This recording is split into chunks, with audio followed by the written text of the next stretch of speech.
во петочното отворено студио 1, а со мене Јана Јосифовска и мојот колега Владко Чаловски. Добар ден и од мене, петок, убав ден за крај на неделата и ова отворено студио со многу содржини. Така е, како што знаеме често да кажеме, ќе биде шаренолико, ќе има од се помалку и секако главната цел да го задржиме вашето внимание.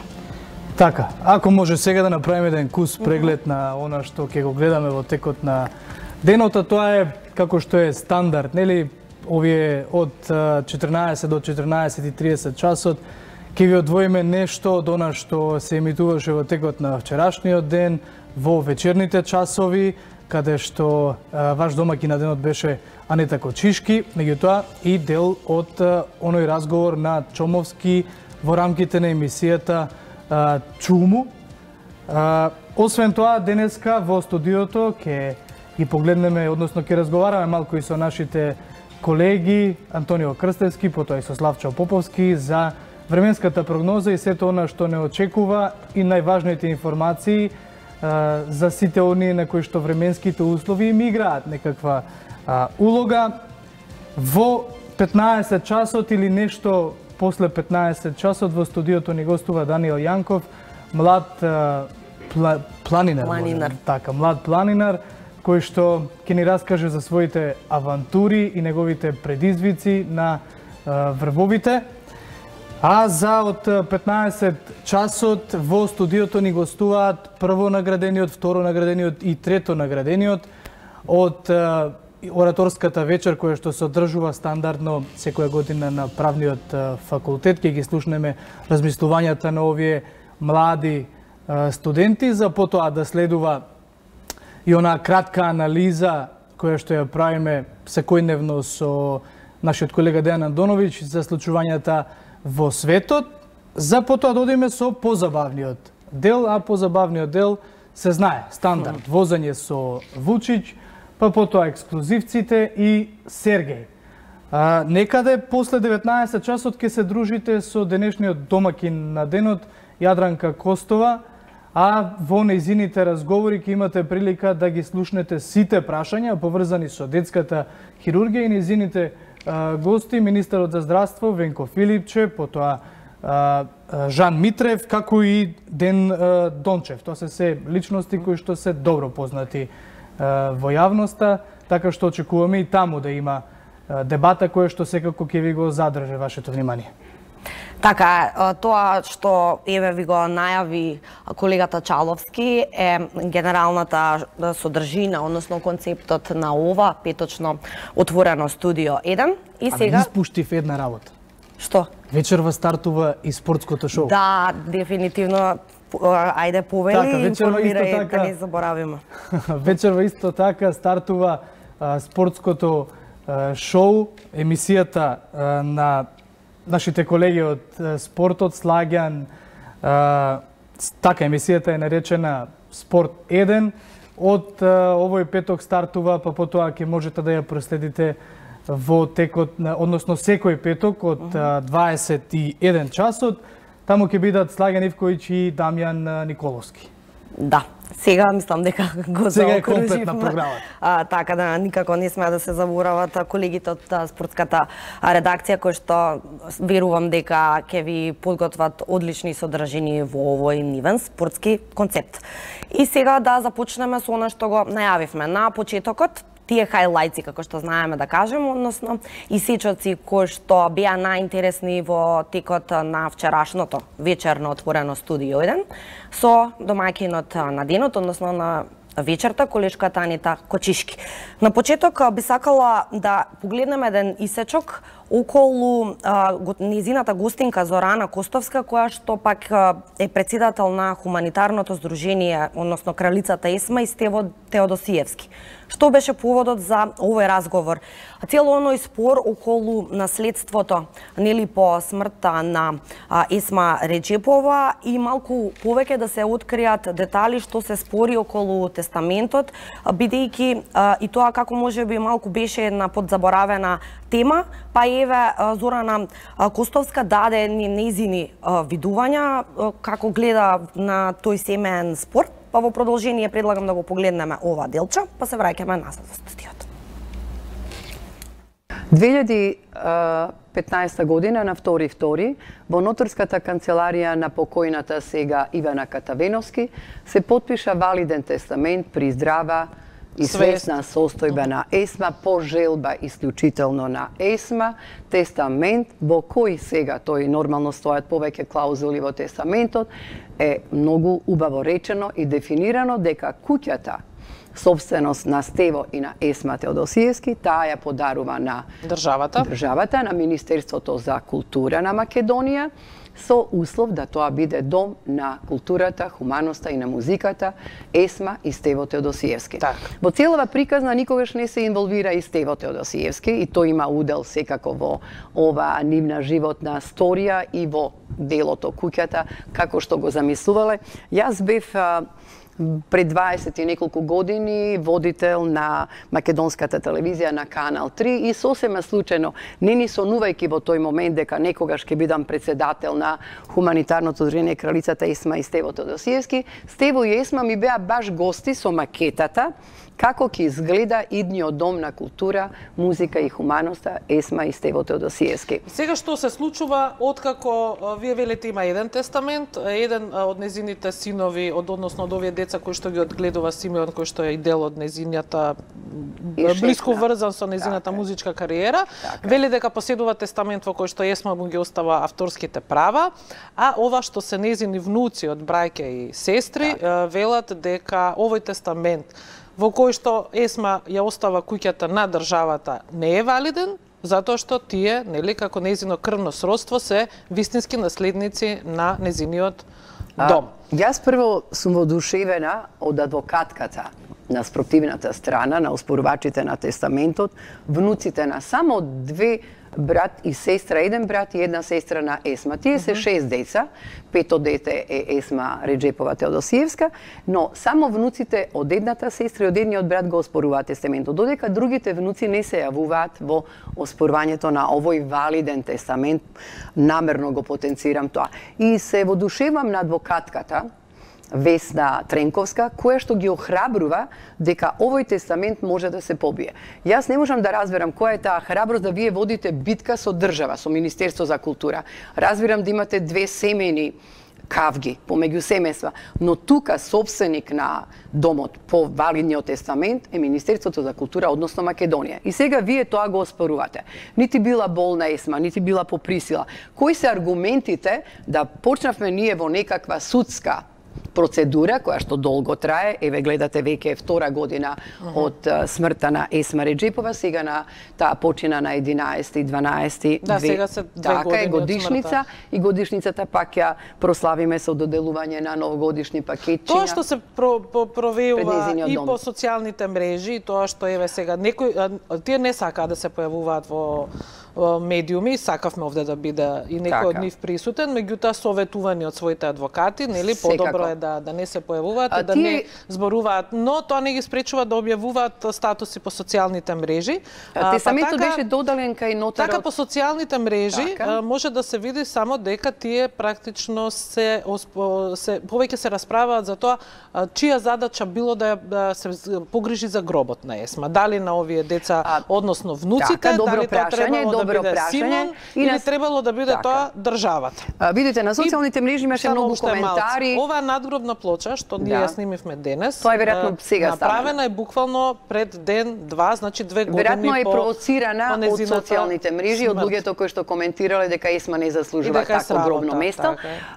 Јас се распрашав, таа е закопана во алијата на великаните. Алијата на великаните е собственост на државата на Македонија, значи ние како хуманитарно движение немаме никакви ингеренции, нити пак семејството да може да се ровари кој е собственик на гробот на. Да, но тие исто така објавуваат документи во кои што се гледа кој го купил гробното место. Гробното место не е купено. Кој се погрижил за погребалните трошоци и така натаму. Гробното место не е купено, бидејќи е собственост на државата Македонија. Тоа можете вие како новинари да го проверите, многу е лесно во АД Бутел да се отиде и да се разговара, значи не е купено гробното место, бидејќи реков, потенцирам, тоа е гробно место во алијата на великаните. Тоа е на државата Македонија. Така, Зорана, куќата Есма ја остава на државата. Така е. Но со цел, со легат. Што значи легат?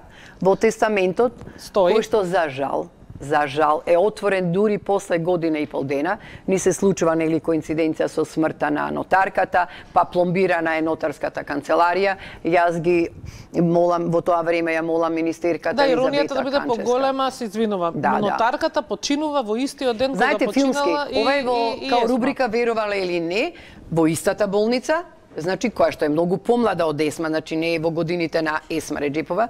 Јас мислам околу 50 на години има во тој период Ивана Катавеновски и таа починува и е закопана на истиот ден кога е закопана Есма Реджепова. Така, по овој извадок се враќаме назад во живо од студио 1.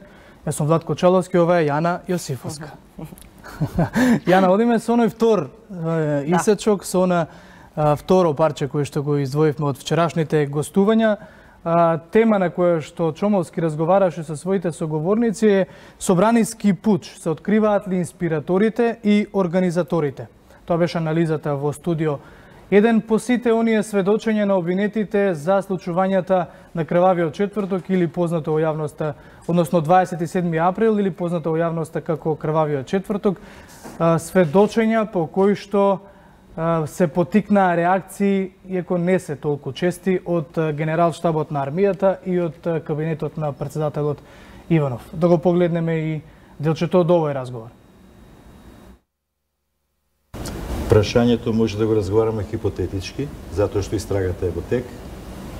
Нормално е дека секој кој е прозван да даде свој демант, меѓутоа овој демант беше буквално кажано гол демант, без никакви аргументи и факти, доколку генерал-штабот и началникот на генерал-штабот сака да ги проверат ваквите наоди, има година и пол до сега и тоа може да го проверат. Значи, она што се зборува во јавноста, како што е допрен глас за обвинителот, нека бидеше и допрен глас за генерал-штабот, за да ги провери тие наводи. Меѓутоа, и ако направите анализа од тие што го соопштуваат ова, на која функција биле на 27 април, многу работи ќе ни бидат појасни. Она што велите дека врската постои помеѓу претседателот и генерал-штабот, тоа е нормална категорија, уставна категорија, тој е врховен командант. Меѓутоа, никој не објасни многу елементи, меѓу кои и подготвувањето на вилата во Јасен за командно-штабните личности од државниот врв, во моментите пред да се случи, тогаш дури дознавме од седмата сила од вас, дознавме дека Јасен имаше многу дебати околу тоа прашање. Зошто се подготвува баш сега? Лично сум бил таму, го знам тој објект, бидејќи бев дел од военото разузнавање на времето. Значи, тоа беше напуштен објект од поранешна ЈНА, каде што исто така било предвидена. Има една друга деликатна информација. Долго време се зборуваше, имаше информација дека дури и джиповите со кои располагаат овие единици биле не реновирани, така. Како одеднаш тие беа ставени, да речем, во оперативна функција? Тоа се специјални, да кажеме, джипови, како вие што ги нарекувате БТРи. Значи, немањето финансиски средства, тие возила ги остави долго време вон употреба. Меѓутоа, по мои сознанија, значи, треба да тврдам нешто кое ќе имам слика, документ, меѓутоа од разговори со лицата кои работат во овие објекти, во тоа време, значи, еден период каде што за многу кратко време сите се ставаат во функција. Нормално е, тие имаат своји посади кои ги обслужуваат. Во тие посади, нормално, како што вели генерал-штабот, треба да си провери кои лица биле, значи остануваат писмени докази. Мислам, погрешна беше информацијата дека воената полиција е на готовс. Ако беше прогласена воена состојба, мислам, специјалните сили, волците, би биле тие кои би ја извршиле наредбата за она што беше најавено апсење на политичкиот врв на СДС. Меѓутоа, притисокот од странците и неостварените желби за можни меѓуетнички судери, како што беше планирано, меѓупартиски судери, како што беше исто така предвидено, не даде подлога и основ претседателот на државата, господинот Ѓорѓе Иванов, да прогласи воена состојба, што впрочем го слушаме и во изјавите на лицата кои сега даваат исказ во судската постапка. Професор Димовски, под кои услови може да се искористи армијата на домашен терен во Република Македонија, со оглед на фактот дека армијата е чувар на границите на Македонија? Воената состојба ќе претпоставува украинско или белградско сценарио за инволвирање на генералите и специјалните единици во крвопролевање? Ќе ви скоригирам, повеќе војската не е за границите на Република Македонија, границите веќе се ставена во функција граничната полиција, која што е во рамките на Министерството за внатрешни работи. Армијата на Република Македонија има сосема друга функција, кога би можела да се ангажира во услови кога имаме зголемена опасност. Само во тие услови кога не може редовната полиција, односно составот на полициските сили, да воспостави јавен ред и мир, или ако имаме непосредна воена опасност, или евентуално објавување на војна. Во такви ситуации може да се активира војската. Овие шпекулации кои што ги слушаме целовремено, мора од еден друг аспект да ги толкуваме. Барем по моје видување нормално. Едноставно мора да сватиме дека, тоа претпоставам дека и подобро ќе го објасни господинот судија, секој оној кој што е обвинет има право и да изнесува и лаги. Оној кој што е повикан за сведок секогаш треба да ја кажува вистината. И затоа не знам дали би било подобно да ја коментираме секоја изјава на секој од обвинетите, односно во функција на негова одбрана. Тие можат да кажат се и се што. Ние навистина треба да се поставиме во улога да толкуваме нешто за кое што може би утре ќе се покаже дека не е точно. Дека тие во функција на себе спасување изнеле многу невистини. Од друга страна, она што секогаш го имаме, може би веќе со одредени сили на моќ во моментов, имаат можеби комуникација за на некого да се фрли вината. Јас од тој аспект само ги гледал овие работи или овие случувања. Така да едноставно не би сакал да влегувам во конкретно третирање или евентуално објаснување на она што тие го изјавуваат. Од друга страна, дефинитивно треба да сватиме и кои лица се тие што изјавуваат. Така, освен овој исечок, денеска претседателот Иванов имаше реакција дека на 27 април воопшто не подготвувал прогласување на воена состојба и рече дека тоа се небулозни тврдења. Јас само накратко ќе прочитам што е она што Иванов го кажа. Вели, јавноста верува на обвинет, а не на официјалните институции. Имаше изјава и обвинителката, имаше соопштение и од армијата и од кабинетот. Веројатно нашите изјави се многу поиздржани од изјава на обвинет кој прави се за да го одбегне тоа што му следува. Прашајте кај биле генералите тој ден, кај бил началникот на генералштабот, каде бил мојот аѓутант, армијата. Веќе имаме и нова власт и нова министерка за одбрана која сите овие месеци можела да види што има во Министерството за одбрана за тој ден, зашто се евидентира, вели Иванов. Армијата не е невладина организација, туку хиерархиски поставена институција која води евиденција за секој ден, за секој час, за секој војник и офицер.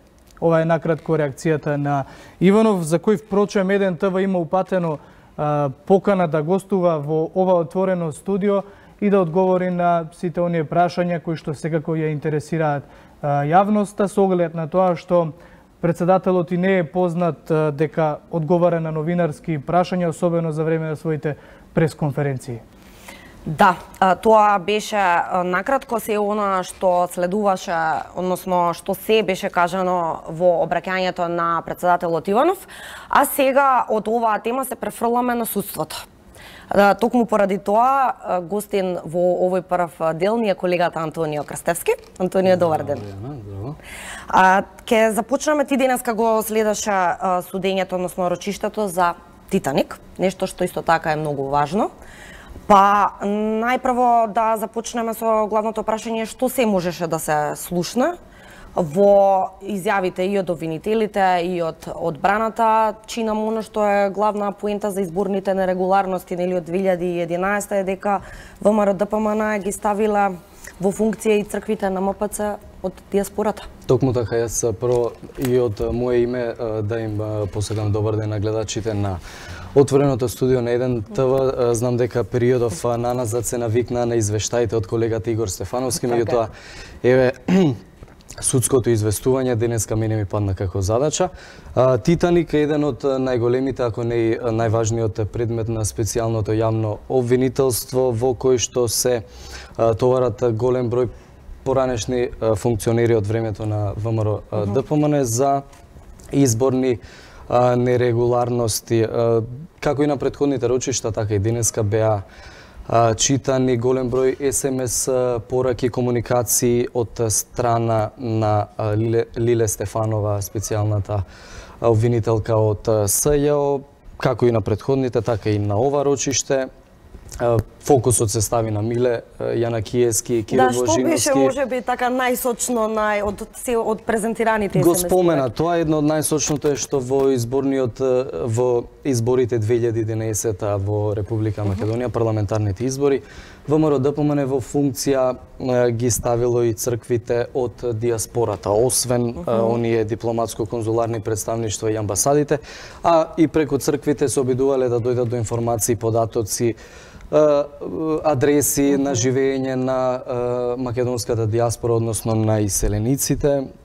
Еве може да прочитаме некои од СМС пораките кои што беа, една од нив е меѓу Миле Јанакиевски, Мартин Протугер, кој што вели дека бројката за пријавени за гласање во диаспората е катастрофа, времето е кратко, се што треба да направиме е да ги земеме адресите од иселениците од амбасадата или црквата, се вели во една од СМС пораките кои што си ги разменуваат Миле Јанакиевски како тогашен министер и Мартин Протугер. Се извинувам, те прекинав исто така, она што ќе не информираш, забележав дека кај медиумите особено беше акцентирана и таа СМС комуникација помеѓу Гордана Јанкуловска и Васил Пишев, чинам. Да, Гордан Јанкуловска и Васил Пишев имаат СМС комуникација за локалните избори, кои што исто така се офатени со овој предмет и предвремените парламентарни 2011 и локалните 2013 Пишев во СМС порака од Јанкуловска бара во Струмица да биде пратен Митко Чавков,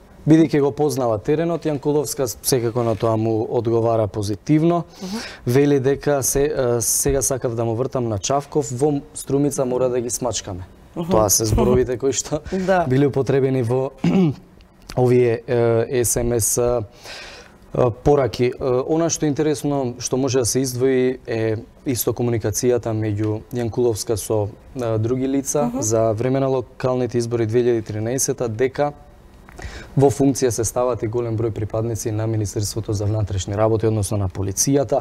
Дел од нив по месец дена неоделена работа затоа што биле ставени во функција на кампањата на ВМРО ДПМН и тоа не било никаков проблем за тогашната владеачка гарнитура која што очигледно тоа го правела свесно и она изјава на екс-министерката Јанкуловска дека Министерството за внатрешни работи, односно главната зграда е претворена во штаб на ВМРО ДПМН. На крај да не должиме многу во интерес на времето.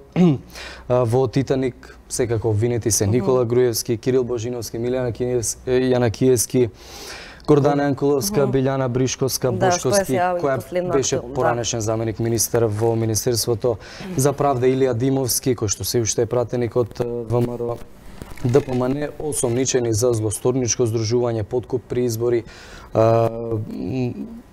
повреда на слободата на определување на гласачите и така натаму. Тоа беше она што денеска се има многу што да слушнат новинарите секојдневно по сите овие судски процеси, вклучително и овој голем предмет, нели, Титаник. Во ред, Антонија, ние ти благодариме за твоето гостување и овој краток разговор, секако со исцрпни информации од цело на не информираше што денеска можеше да се слушне на судењето за Титаник. А ние, почитувани, ќе направиме тука една кратка пауза, па потоа она што го најавивме, ќе слушнеме информации за временската состојба, односно какво време не очекува од колегата Славчо Поповски.